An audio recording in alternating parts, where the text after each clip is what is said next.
مساء الفل. اول حاجه الله يرحم احمد رفعت، الله يرحمه ويصبر اهله. تاني حاجه ان ابراهيم فايق هو ارجل واحد في الاعلام الرياضي. ليه؟ لان هو الوحيد اللي فتح كل اطراف الحديث ان هي تتكلم علشان يعرف الناس الحقيقه اللي حصلت لاحمد رفعت، واتكلم بادب وباحترام وما جرحش في حد، وادى لكل واحد حق ان هو يطلع ويتكلم ويقول وجهه نظره ايه او يقول الحقيقه ايه علشان كل حاجه تبان. تالت حاجة إن نادر شوقي، برغم إن أنا كنت طول عمري مبحبوش علشان بعد لعيبة للأهلي ومن ساعة ما وعيت على الكورة بعد لعيبة الأهلي يعني، بس ذكر وطلع قدر المستطاع إن هو يتكلم مع إنه كان خايف، بس يتكلم شوية شوية لحد لما الدنيا وضحت شوية شوية شوية شوية الدنيا بانت، والناس كلها قايمة من برنامج إبراهيم فايق إن عارفين إيه اللي حصل أو بنسبة كبيرة عارفين إيه اللي حصل. أكيد في تفاصيل تاني كتير، أكيد في تفاصيل تاني كتير، بس على الأقل عارفين الأساس اللي حصل إيه. حاجة كمان أو حاجة أخيرة كده، إن إحنا من ساعة ما خلص البرنامج وفي الإعلام عمال طالع بيتكلم في برامج طالعة تتكلم وبتاع، في خنازير كتير، في خنازير كتير. خلاص، الخنازير اللي طالعة تقول إن هو كان دي تمثيلية من إبراهيم فايق ونادر شوقي، إن هو بيتاجروا بأحمد رفعت، مع إن أحمد رفعت هو قبل ما يموت الله يرحمه في البرنامج قال اسألوا نادر واسألوا كذا وكذا وكذا، ونادر واحد منهم. فلو نادر مش موجود اقول لك واحد طالع يتاجر ويعمل نمره ويعمل حفله وترند والكلام ده كله، لكن هو الراجل الواد قال نادر، فاحمد رفعت الله يرحمه قال نادر، فنادر كده مش بيعمل حفله او بيعمل نمره. دي شويه خنازير من دول يعني قالوا كده.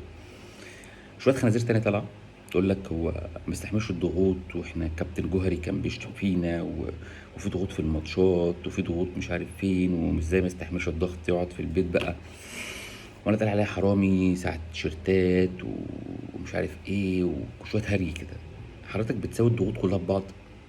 يعني انت بتساوي الضغوط اللي واحد راح لها واتحبس واتهان وكل حاجة واتغفل وقاعد بره متغفل مش عارف يرجع ولا ما يرجعش، وبعد هناك بيصرف من جيبه والكلام ده كله، غير لما رجع اللي حصل فيه. كل ده بتساويه ان جوهر شتمك؟ يعني واحد تاني معاه في البرنامج برضه طلع يقول لك احنا هنحاسب الناس ليه؟ احنا ما بنحاسبش الناس، يعني احنا بني ادمين ما بنحاسبش بني ادمين، يعني امال ايه حضرتك يعني؟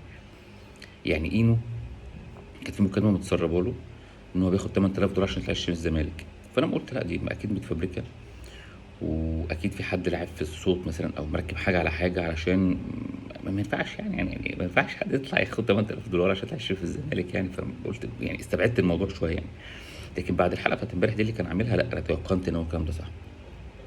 تيقنت ان اينو بياخد فلوس عشان يطلع يشتري من الزمالك، عشان الكلام اللي كان بيتقال ان هو احنا مش هنحاسب حد واحنا مش هنحاسب بني ادمين واحنا ما اعرفش ايه وده قضاء الله وقدره. ايوه ده الله وقدره ماشي، لكن في اسباب حصلت ادت لكده، ولو ما خدتش الاسباب وحاسبت اللي عمل كده هيحصل تاني وتالت ورابع وخامس كده، ما ده قدر ربنا. بس لازم يكون في عقاب للحاجات اللي حصلت، ولو ما كانش مش فيش عقاب مبقاش في قانون في العالم كله. ما القانون ده معمول ليه؟ ما لو كل حاجه بقى ده قضاء وقدر بتاعت ربنا، وده سرق عشان قضاء وقدر ربنا، وده قتل عشان قضاء وقدر ربنا والكلام ده كله. فلا، في ناس بتغلوش على الموضوع، عايزين يطلعوا الولد شكله وحش، وان دي هو اعصابه هو اللي تعبانه وهو اللي مش مستحمل، وان ده قضاء الله وقدره واحنا مش هنحاسب حد. فكل الاقنعه دي هتقع كده واحد ورا التاني كده، وهنشوف وافتكروا وعلموا على الناس دي عشان ما ننساش اللي بيحصل. شكرا.